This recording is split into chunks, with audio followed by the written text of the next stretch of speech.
Hi guys, I'm Phil O'Neill from Australia. I hope you're having a fantastic day. Today I want to work on the Berdiev second study.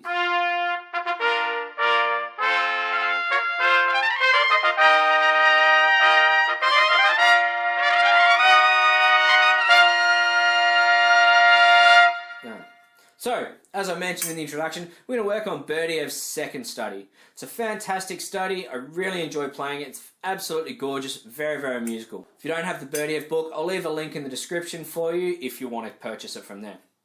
If you're looking to improve your trumpet playing, consider subscribing. At the moment, I'm putting out 3 videos a week, and all of it is content that'll help you out in some way or another. So first I just want to play this study for you, and afterwards I'll talk about it and talk through my process. It's a beautiful study, and I'm hearing a lot of people are playing it very straight-laced, very boring. I want to encourage you guys that studies are music too.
Now, first thing I want to talk about, guys, is music, regardless of whether it's a study or a piece of music or anything like that, we want to make music at all times.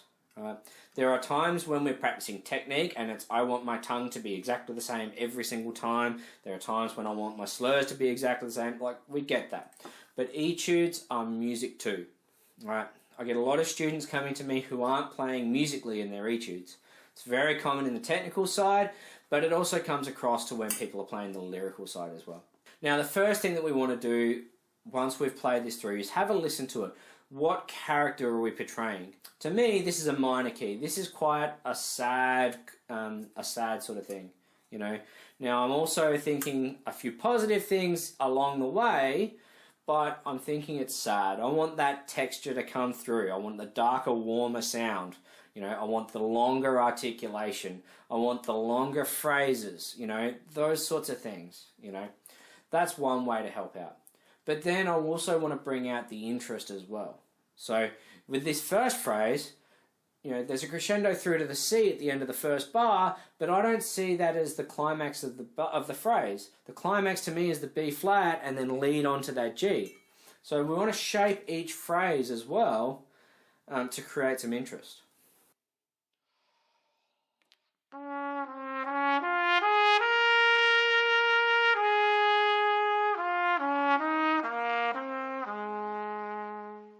So you can hear there that we're leaning towards that B flat, and then we're continuing to roll downwards towards the end of that phrase and just delicately taper off.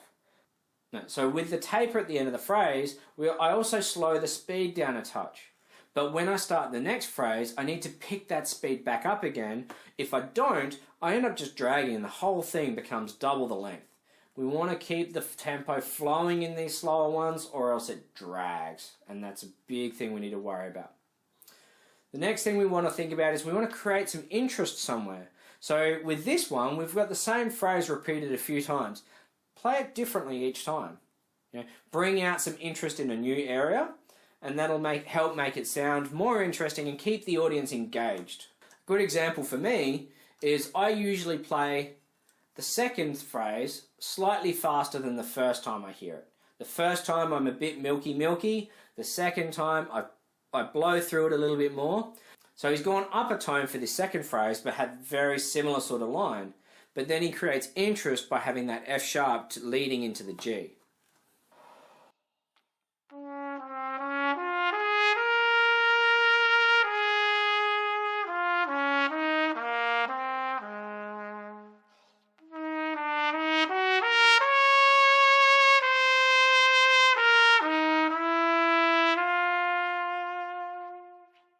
I've exaggerated that time, but if you go back and listen to it, you can hear that I've just brought it out a little bit to create that interest there. So coming into the next phrase, a lot of people are scared of splitting the higher notes. And because of this, they start reaching to try and get them, right? And that's not going to work. You're guaranteed a splitting if you're reaching for your higher notes. So what we want to do, we've got the tenutos written on them, play them longer. It gives you more of a target, so you can hit it easier, right? And then play through the rest of the phrase. If you celebrate these higher notes by making them a little bit longer and giving yourself a bigger target, there's less chance of splitting.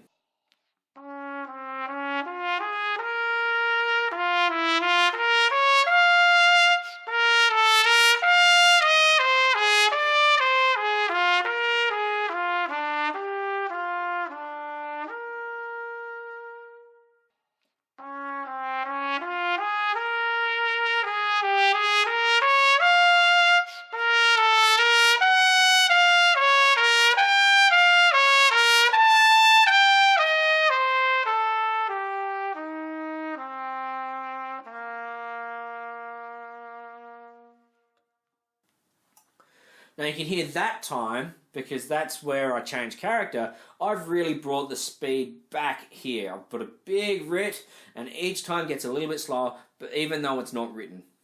Alright, I've done that because I feel I can make that musical. Then I bring in with a new character. We've got a new character here. My imagination is kind of bringing out a flower that's actually starting to blossom, right? We've got the darkness, we've got a lot of sadness going on. So to me, my imagination is seeing that first part as quite dark and quite sad, quite depressing, right? I'm now seeing a little bit of hope here. So to me, I'm trying to think of a flower starting to blossom. I'm actually picturing that in my mind. I'm a visual person, so I'm picturing this in my mind, and I'm trying to play to that image. That's how I'm getting my inspiration to play this next passage.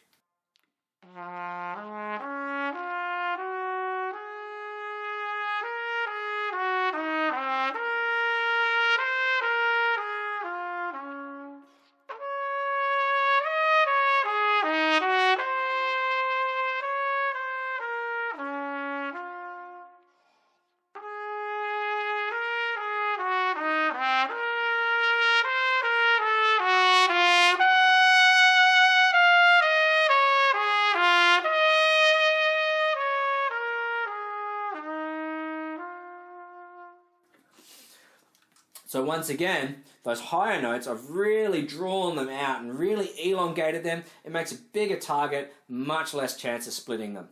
All right, I'll play that section again.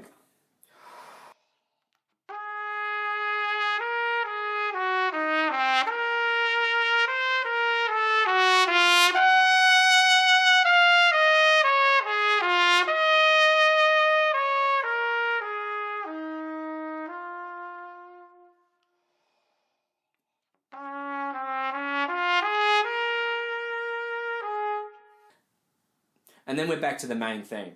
Now the worst thing we can do here is play this main theme the second time the same as we played it the first time.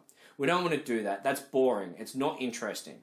The way we create interest is we've had a new section of music, and that new section of music is a new part, it's a new chapter of life for this theme. So we need to play it the second time with the knowledge of this second theme. One way that I do it is I like to play it a little bit faster than the last time. One, it's different, it creates more interest. Two, it saves on chops. Now, most studies are quite long and very taxing. This one's not too bad, but if you can save chops as well as be musical and create more interest, why wouldn't you take it? And the third tip that I've got for this sort of section is, as I've spoken about in previous videos, we want to make sure that at the end of this B section, we've got active silence to go before we go back into the main theme for the last time.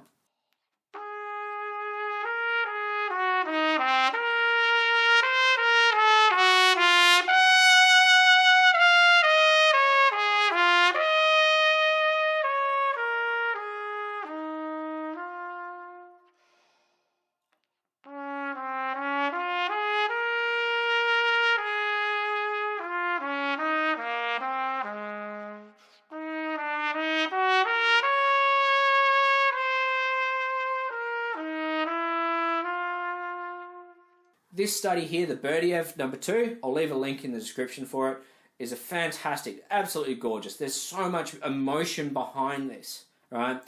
And we want to make sure that that comes out. With the three themes, we want to play them differently. Or with the two themes, they've got different characters. We need to bring those characters out and let those characters shine. Then when the main theme comes in for the second time at the end, it needs to be slightly different to the first time because we've had a new experience. We've gone on the journey through the second theme, which has been completely different to the first theme, and we've got to remember that it's a journey.